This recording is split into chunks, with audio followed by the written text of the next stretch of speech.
मी किरसिंग वसावे. आता लवकरच स्थानिक स्वराज्य संस्थांच्या जिल्हा परिषद व पंचायत समितीच्या निवडणुका होऊ घातलेल्या आहेत. येणाऱ्या निवडणुकीमध्ये मतदारांना आपला मतदानाचा हक्क बजावण्याचा संधी उपलब्ध होणार आहे. परंतु धडगाव आणि अक्कलकुवा तालुक्यामध्ये जो मतदार जो आहे तो रोजगाराच्या कामानिमित्त मोठ्या प्रमाणावर परजिल्ह्यात परराज्यात स्थलांतर झालेला आहे. त्यामुळे गावामध्ये मतदारांची संख्या ही अत्यंत कमी होऊन गेलेली आहे. गावामध्ये मतदारच शिल्लक राहिलेला नाही.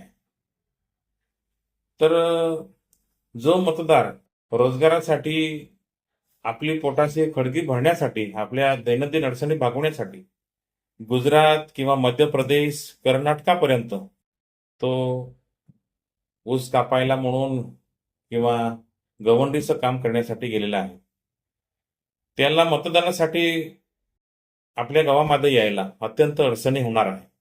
त्याची एकतर आर्थिक परिस्थिती नाही आहे, तो येऊ शकत नाही. आला तर त्याला तेवढं भुर्दन बसणार आहे. तर महाराष्ट्र शासन आणि निवडणूक आयोगाला हेच विनंती करायची आहे की जो धडगाव आणि अक्कलकुवा तालुक्यामधला मतदार मजूर म्हणून परराज्यात परजिल्ह्यात स्थलांतर झालेला आहे, त्याला शासनाने किंवा निवडणूक आयोगाने मतदानाचा हक्क बजावण्यासाठी त्याला आणून परत सोडण्याची व्यवस्था करावी.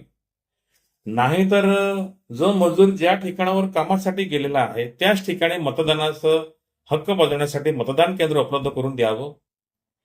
आणि निवडणूक आयोग आणि शासनाला एक उदाहरण आपण देऊ की मागील काळामध्ये गिरच्या जंगलामध्ये एक मतदान केंद्र फक्त एका मतदारासाठी उपलब्ध करून दिलेलं होतं. त्यामध्ये हिंदू पुजारी महंत हरिदासजी उदासीन म्हणून ती व्यक्ती होती. त्यासाठी शासनाने निवडणूक आयोगाने तशी व्यवस्था करून एक मतदाराला त्याचं अमूल्य मतदानाचा हक्क बजावण्यासाठी अधिकार उपलब्ध करून दिले होते. त्याच धर्तीवर महाराष्ट्र शासन आणि निवडणूक आयोगाने सुद्धा त्या स्थलांतरित झालेल्या मजुरांसाठी मतदानाचा हक्क बजावण्यासाठी पर्यायी व्यवस्था करायला हवी अशी मी सर्वांच्या वतीने शासनाला आणि निवडणूक आयोगाला विनंती करीत आहे. धन्यवाद.